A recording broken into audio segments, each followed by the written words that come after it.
for a few weeks as recover from double knee surgery, bilateral. I do think that God's in this in the midst of all things. Yesterday I was in my devotions in Isaiah 58, and I read Isaiah 58:8 in the New American Standard, and it said, "And your recovery will be speedily." And I said, well, I know that this is contextually regarding Israel in the millennium. And then I read verse 11. It says, "And your bones will be healed."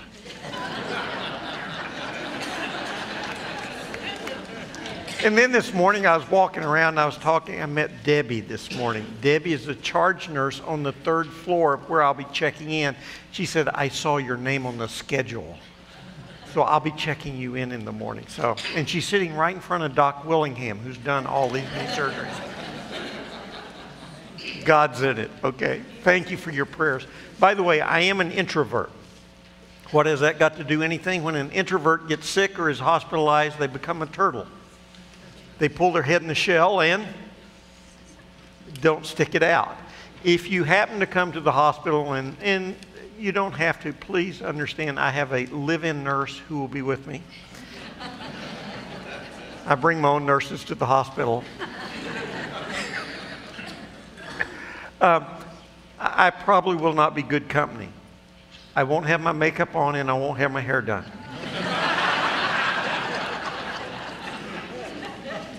On top of that, I'll be in a continuous motion machine for a number of days, about 12 hours a day, 6 hours on each leg. So you'd walk in, my leg's going like this, my hair's not done, it's going to be a gosh awful mess. So you don't want to see it, okay? We're in the midst of a series called Common Sense Parenting. And today I'm going to do my Mother's Day message. I know it's not Mother's Day, but I'm going to do it ahead of schedule anyway because it fits right in what we're doing. And we're going to look at the role of the mother. And we're going to base this largely on Titus 2, verses 3 through 5. A very, very prominent passage on the role of women and on their motherhood as well. Let's read this together. In respect for God's word, let's stand.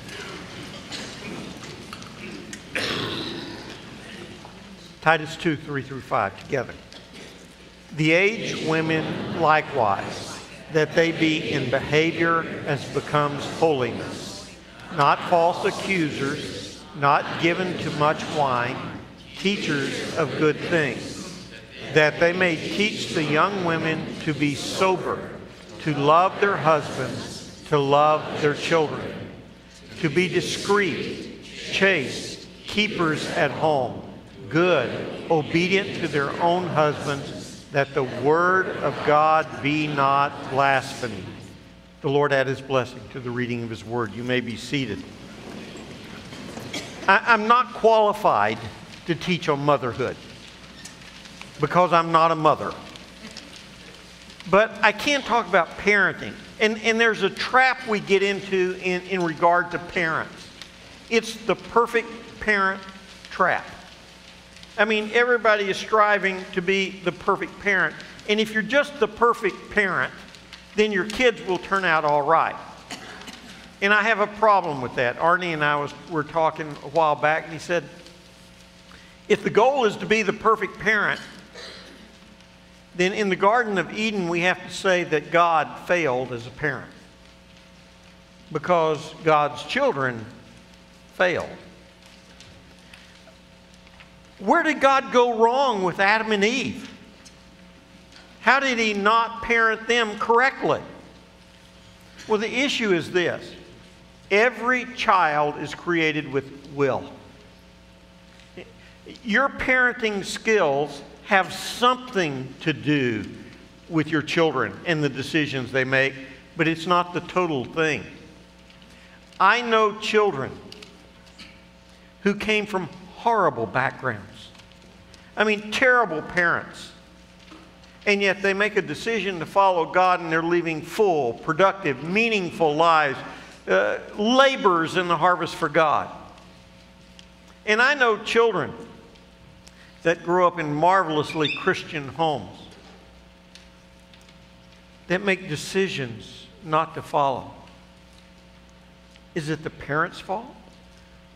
Or is it the children make decisions? This week, we just saw a couple of days ago, Rick Warren, pastor of Saddleback Church, his son, 27-year-old son, committed suicide.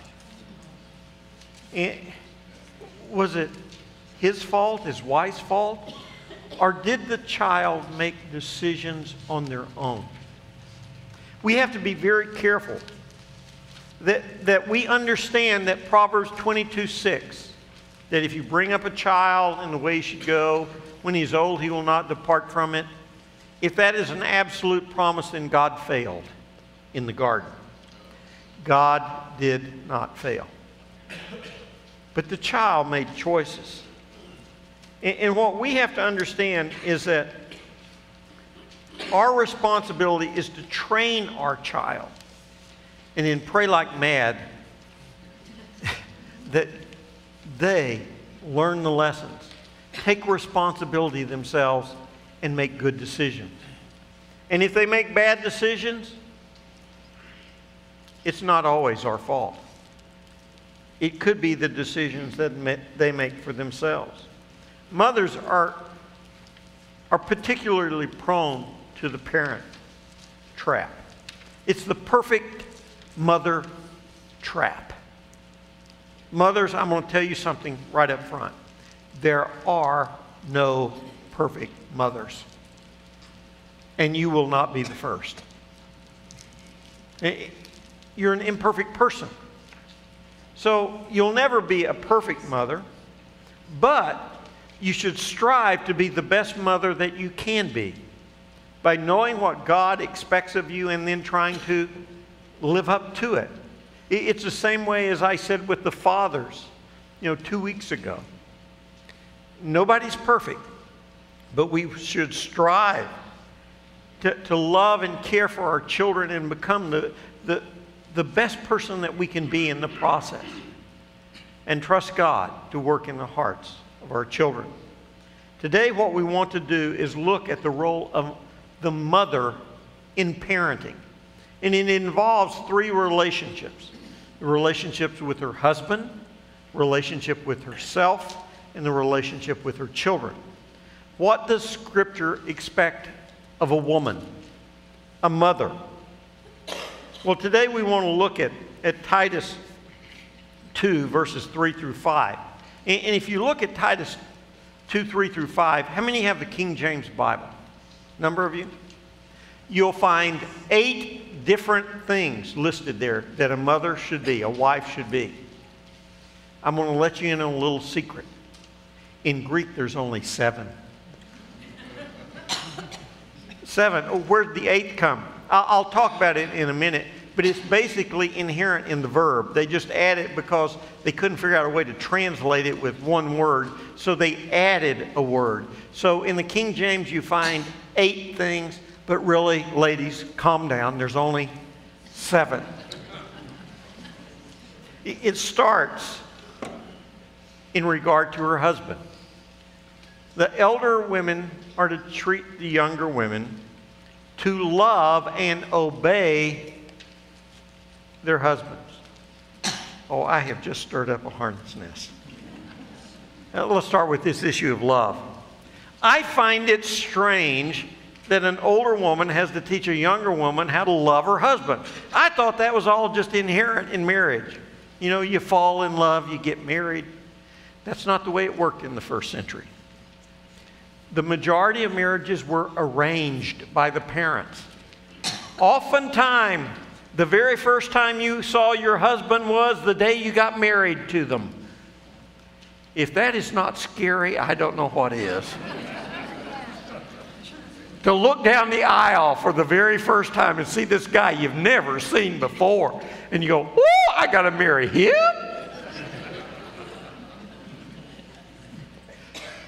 Love can be learned.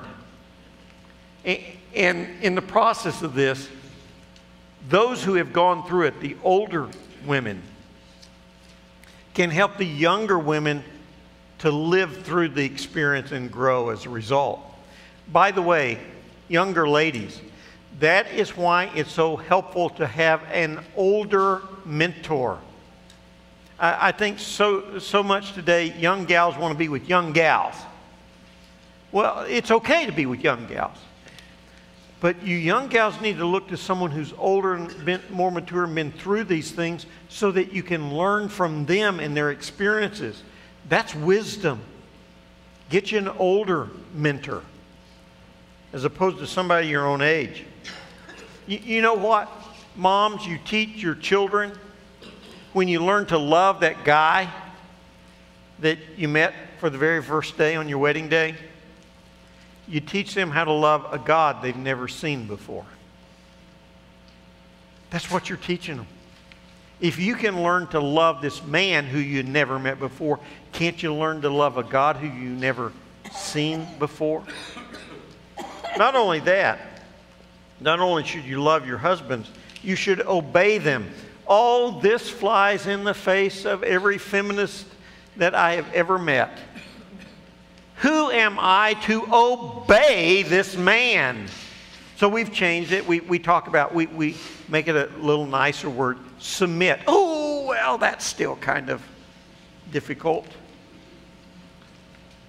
I didn't make the rules. Don't throw stones at me. It's God who said this. Do you know what, mothers, you can teach your children by submitting to this man? You can teach them to submit to God. That's what you do.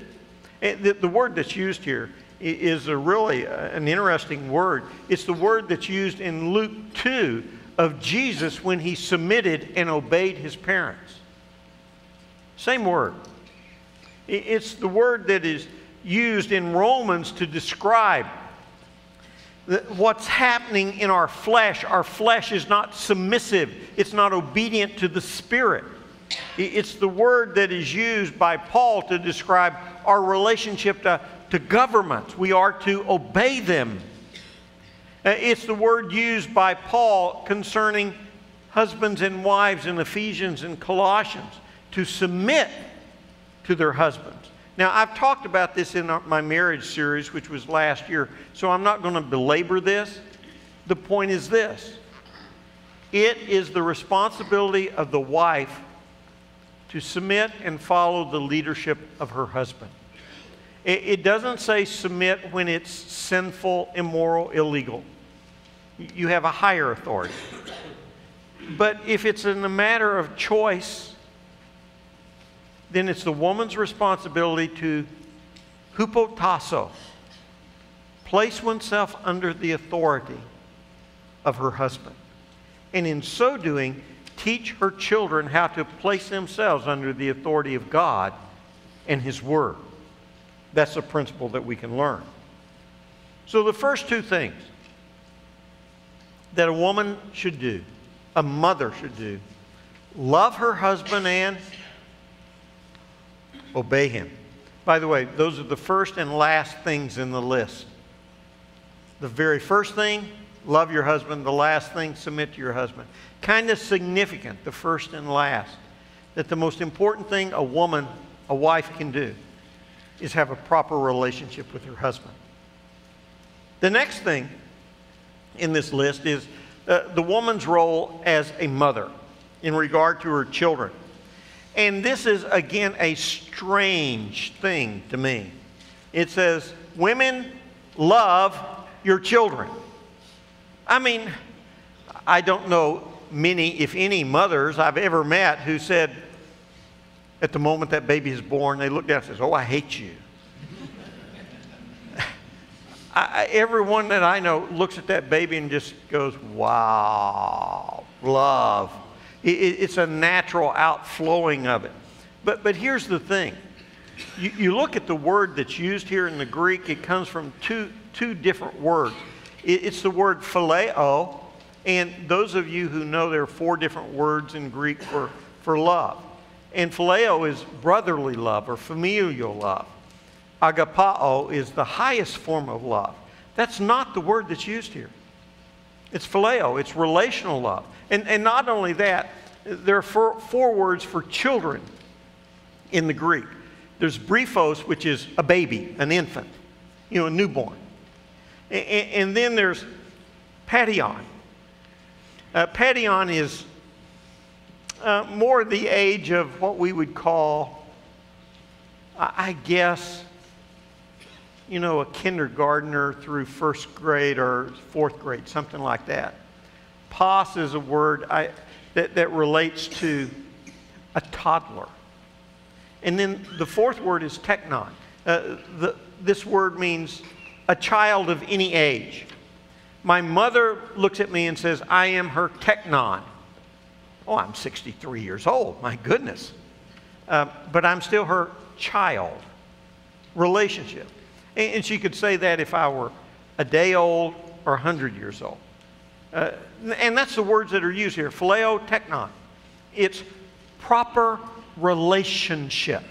It's not that women don't have this innate love. It's they've got to learn to express that love properly. How do you do that? Well, I've got some ideas. I can't say that these are absolute. I'm going to say more they're from Rushing, not God, okay? But I think they're based on Scripture.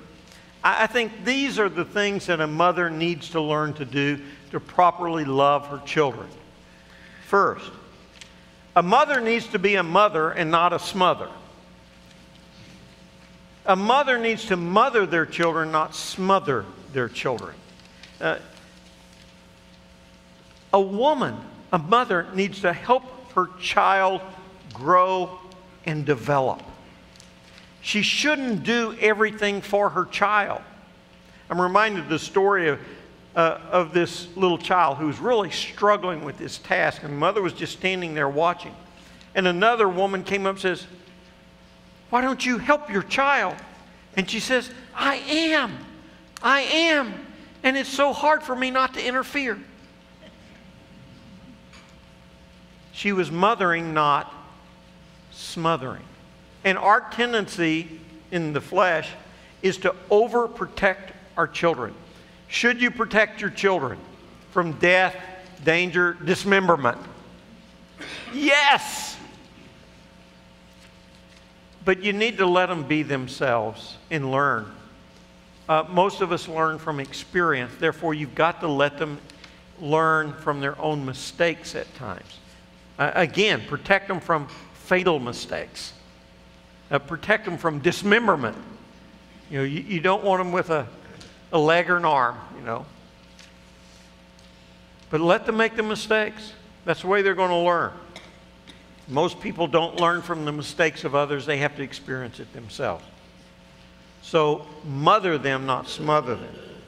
Also nurture them, not neglect them. Women tend to be, by nature, nurturers. But you have to make sure that the nurture is not overdone. Mothers need to give the emotional attention and support their children. And what they do is they learn the strengths and weaknesses of their children, and then they fan the flames. When they see the sparks, they start blowing on it. Get the air going so that they learn what it is to have someone who is compassionate and caring for them. Additionally, a mother needs to discipline, not tolerate. One of the problems that most mothers have is that they're unwilling to discipline their children. So many mothers say, wait till your dad gets home and you're going to get it. Dad is not the guy in the black hat, and mom the gal in the white hat. By the way, did you notice today that all the deacons had dark suits on and I had a white one? Bad guys, good guy.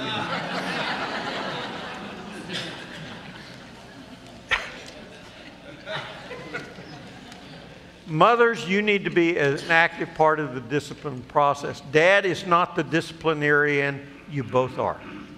And you both have to deal with the issues. And it's hard to do that. But we've got to. I was watching a TV show that had, I thought, a great lesson on it. It was a show called Blue Bloods. And in it, a former mayor of New York, his daughter is caught with marijuana. So he goes to the police commissioner, who's the star of the show, and says, do something, rescue my daughter. And he said, no. So he went to the DA, who happened to be the daughter of the police commissioner, and says, do something about my daughter, help her. And she said, no. Let me tell you something. I once stole a car when my dad was police commissioner. And guess what? He made me pay for it. She crashed it. And that's what we have to do. We can't rescue them at every situation. We have got to let them experience the discipline and pain of the situation.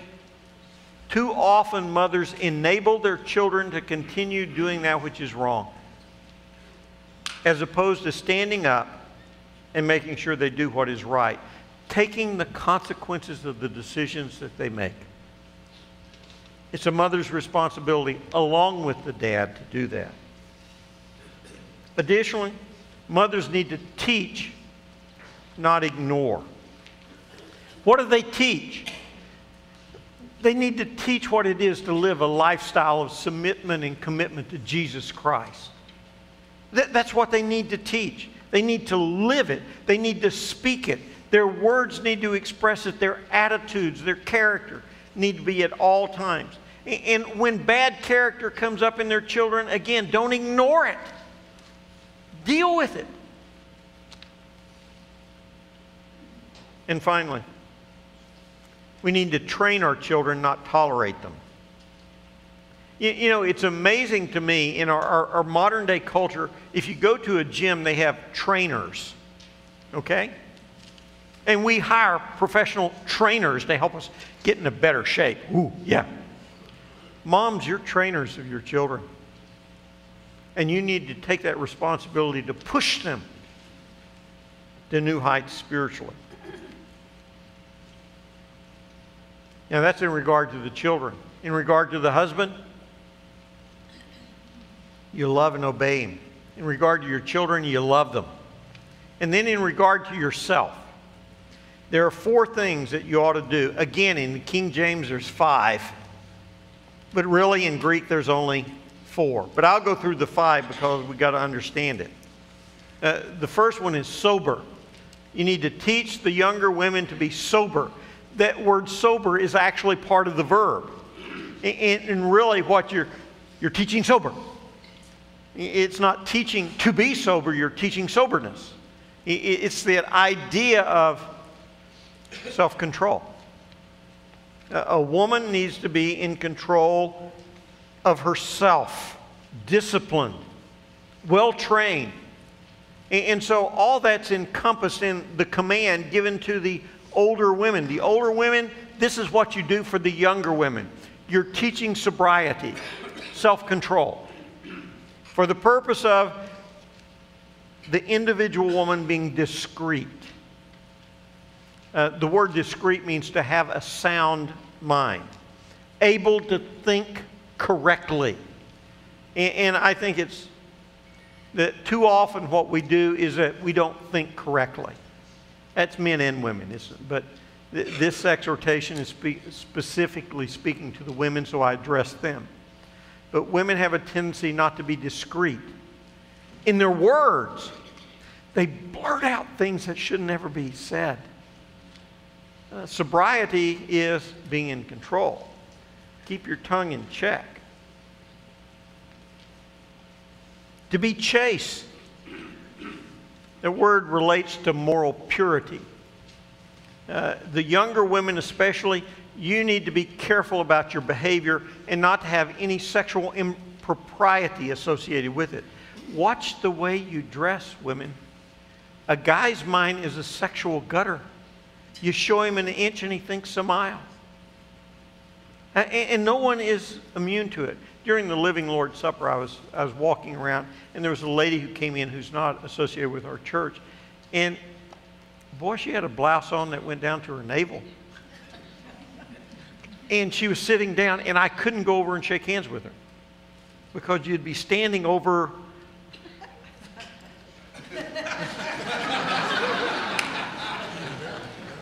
I'm sorry I went around. I had to maintain my spirituality. I probably looked very cold, but I was actually trying to be spiritual.